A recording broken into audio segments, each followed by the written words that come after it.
তোমাদের দুই নৃত্য দেখার জন্য তোমরা নৃত্য আরম্ভ করো।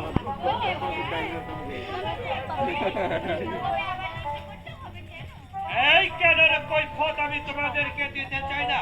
স্বর্গের মাঝে নৃত্য করা হলো তোমাদের কর্ম, তাই নৃত্য স্থলে টাকা ডাকা হয়েছে তোমাদের নৃত্য করার জন্য। তোমরা নৃত্য আরম্ভ করো।